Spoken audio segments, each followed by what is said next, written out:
Yo people, happy new year. I hope everyone has a blessed year ahead of them. Thank you for supporting the channel in 2023 and hopefully we can keep expanding in 2024. So yesterday this video came out titled Clone Wars Battle of the Heroes, a Star Wars fan animation, and I watched it and I thought this was great Star Wars content. I'll put the link down below in the description. Go check it out. I definitely recommend it, especially if you watched the Clone Wars and you enjoyed it. It's in the same animation style. It's basically the Anakin versus Obi Wan on Mustafar duel, but animated by an independent studio, which I assume is called Hello There Animation. The fact that one person could do all of this on their own is very impressive. I can't imagine how much time it must have taken. The video is 15 minutes and 41 seconds long, so one can only imagine. Now, what I wanted to highlight and talk about was just the amount of talented people in the Star Wars fandom. Even in general, when I went to the Star Wars celebration in April, people are making their own pins, badges, banners, illustrations, outfits, lightsaber hilts, everything you can think of. It was just a great time to see so many creatives all in one point. I feel like a lot of the time Star Wars fans are given bad reputation and are associated to cringe and stupid comments and ideas because of a lot of the Twitter idiots that are fake fans and happen to be the loud minority. You know who else ruined Star Wars fans' image, by the way? Disney themselves. They tell all their little media puppets to write articles calling Star Wars fans sexist, homophobic, racist, whenever their show stinks and they mess up stuff. Imagine a business blaming its own customers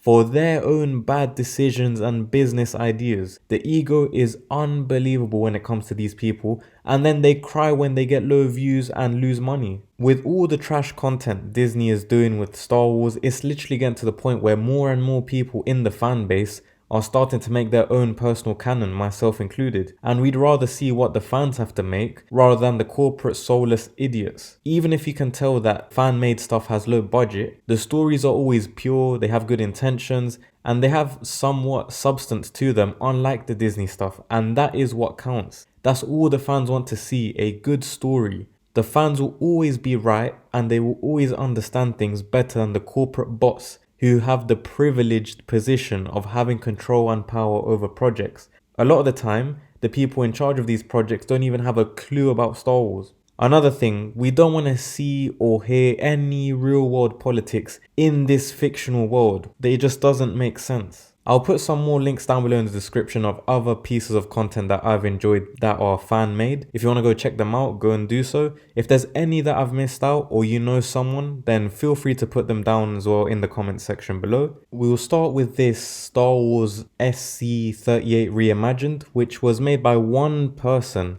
and it's basically the Ben Kenobi versus Darth Vader fight from A New Hope, but a more complex fight with good animation, good quality of storytelling that is far superior to the actual fight in my opinion. And he doesn't even have as much resources as a Disney. He doesn't have the billions and the millions to rely on. So I think this is very well done, go check it out. And if Lucasfilm actually decide to do something like this to edit the old films, I wouldn't actually be against it. Next is Shuk, who specializes in deepfake technology, often doing de-aging videos or switching people's faces around.